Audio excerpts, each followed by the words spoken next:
La la la! Welcome everyone to Inside Star Citizen Dev Diary Digital Hairdresser. I'm kind of excited for this. Yeah, my hair is kind of a mess. I have been playing with my hair right now. But I'm really excited for this because I have been saying it since I started playing Star Citizen. We need better hairs, and CIG has come a long way with hairs. I am so happy now we have some female hair. I still want my ponytail though, and we're gonna see what this episode is about. I'm guessing it's about hairs, but yeah, That's the let's first watch. thing I must say. My career took a curve. I was a lead character artist Really? at another company. One of the things that scared me the most I at need that to time cut my bangs. was hair, because it is one of the hardest tasks. And I just tackled it so well, I guess, that I started to get praise for it. Praise in a way that I never got as a character artist. And that's how it went. I never planned to be a digital hairdresser of any sort.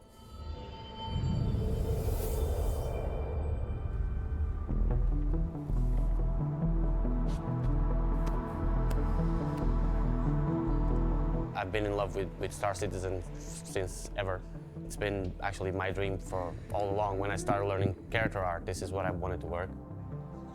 When I started here, one of the things people were making fun of me, former colleagues were like, "Oh great, Andre, you just signed a contract to make hair for a game. Everyone wears a helmet." And that made me think, rest assured, nowadays, I'm proud to log into Star Citizen and just see that a lot of people is now wearing their hairs and not the helmets. When I got here, the first thing was to try not to scrap everything that was made. Obviously, there was a lot of things that were properly made that just wouldn't fit for every purpose that we wanted.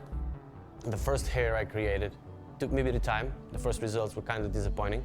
I was still learning the tools, learning the process, learning the new engine that we use. But after like 3 weeks, I managed to create one hair. We finally took it to a meeting. You can the actually first time wear a in front heavy of backpack CR. with that I actually wide made suit. sure I read everything that CR has written about hair that was on our register, so I knew what he wanted.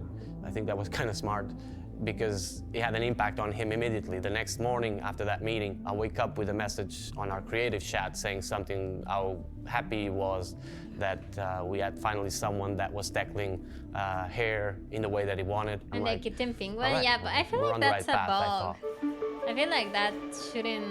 During this process, be Ian allowed. actually told me, "Okay, Andre, what do you need to make this work for both Squadron 42 and Star Citizen?" And I'm like, he wanted to have 70 hairs from February Yeah, I till think that's December, gonna get so that fixed, we can do no? the first chapters of Squadron 42. Doing my maths really fast, if I was to do it myself, it would take like 2 years. Even if I take like 3 to 5 days per hair.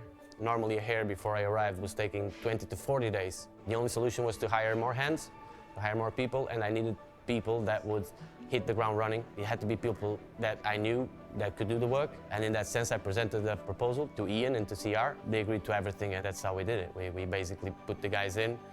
Instead of 70 hairs, by December we had 130 hairs. Because we did not only do the squadron ones, we actually revamped the character customizer.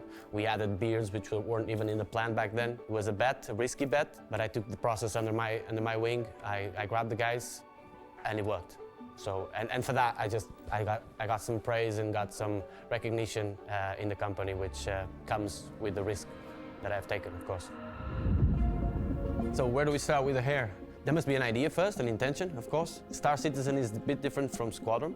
In Squadron, we're trying to do digital clones. Obviously, in that case, we're going to take as much pictures, as much references of the real person and try to mimic that into the video game. As for Star Citizen, which is a bit more broad, we sometimes require a concept, sometimes we have a more broader idea that we want to go.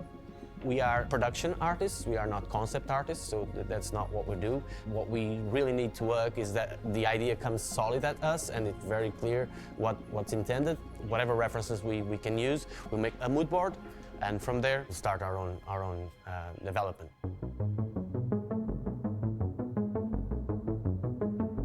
It's important to understand that the system that I implemented here, it kind of removes from the artist the ability to mess it up, in the sense that I control the textures and the shaders, so that means the beginning of the process and the ending of the process. I've tested them, I make sure they work, and so I give to the artist the pleasurable part of just doing the asset itself, and therefore there's no fruit salad. What we want is basically a quality that is standard, that stays the same throughout the game, and if I gave them the ability to create their own textures, we would have hairs, some would be very thick, some would be very thin, some would be different and it would render different. So I removed these two parts of the process out of the equation by sorting it myself, giving them only the pleasurable part. I don't have any other word for it.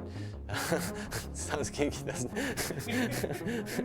Here is the most important in a enjoyable, person. enjoyable. I guess. Making hair for games, want there's a lot of my limitations ponytail to on it. Our Star game being Citizen. fast-paced and all, MMO. The way to keep it performant and the way to keep it I need to working start doing is by ponytails trying again. to establish limits of how far you can go. When I started, I remember the lead tech artist telling me, Andre, there's no limit to what you can do. Just go. You know, there's no budget of try count. There's no budget, and I'm like, how can that be? I mean, I've been doing games for a while, and there is limitations. Okay, 30 he was years just coming letting me soon. be free enough to create, That is and huge. letting me establish the limit so that they can then adapt. I was That very is actually conservative. huge. We 30? all have performant That's hairs. insane. Some in Squadron 42 are a bit heavier because we just need to hit that quality bar, but mostly are all very performant. That What is you do is you just insane. use what you need and you don't use what you don't need, basically. What are you working on for 2025? 2025 comes with creatures and more hairs for the character customized. This That's guy the main being thing. very There's also busy. armors. They're going to start to have a bit of hair. Hair, not hair, human hair, but you know, types of fur or types of synthetic hair. So we created a Give lot me of my hairs which are ponytail. recognizable. We were trying to Please. break barriers. The character customizer is like this nowadays because we were trying to push the shader and see where we could go. Tools programmers and shader programmers were coming to me and say, hey Andre, I didn't know our shader could do this type of things. And as I got this type of feedback, I was, okay, let's push this and see how far we can go. And so we have a bit of a range which is a bit too wide for now in terms of hairs that we're using. One of the last meetings with CR regarding this aspect, he told me, Andre, what we need now is Jared's hair, is Andre's hair. Move away from the outrageous, move away from the military hairstyles. That's the direction for now, to get established a good solid base of hairs. And on the creatures, we're going a We bit need wilder the now. ponytail We're starting to push hair. the limits as to fully covered with fur creatures and stuff like that. Before we started with small patches of fur here and there on the creatures, and now we're just making all things together. Well, I'm eager to do hairstyles that will be longer than the limitation that we currently have. Our current limitation is the shoulders, simply because of the way the armors work and the helmets work, and we don't want it to be clipping all along. So I'm really looking at the day that we can make hairs that are longer, and I'd love to do like a big dreadlock that goes straight down.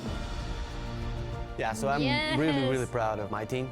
Everything that I said here is basically a teamwork. My team does not involve only the people under me, it also involves the people above that feed me with stuff and that help me get better. The hair story here has been a success, and has been a success because we're working together. That's the only reason.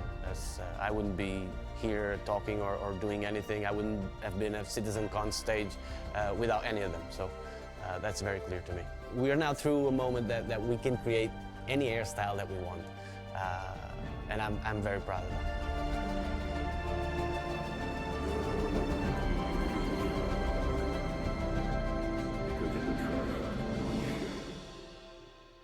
And with more than 30 new hairstyles scheduled to make their way into the persistent Oh. universe across each remaining patch this year, the options for self-expression in Star Citizen are just one more way 2025 will continue to deliver more content than ever before. Now, I also want to tell you about this new Squadron 42 Spotlight that's being delivered directly to inboxes right now about every 2 months or so. It comes with timed exclusives, never before seen visuals, audio files, story information, all that kind of stuff included. So don't forget to check your inboxes for that, and then of course opt in through the account settings on the website if you really want that content before everyone else. And then of course for those of you with friends, nobody here, with friends thinking about trying out Star Citizen, our very first free fly of the year starts today with 6 vehicles to choose from. The universe truly is better with friends, or so I'm told. For Inside Star Citizen, I'm Jared Huckabee. As always, thanks for letting us share the people and process of game development with you, and we'll see you all here next week. It's WrestleMania weekend.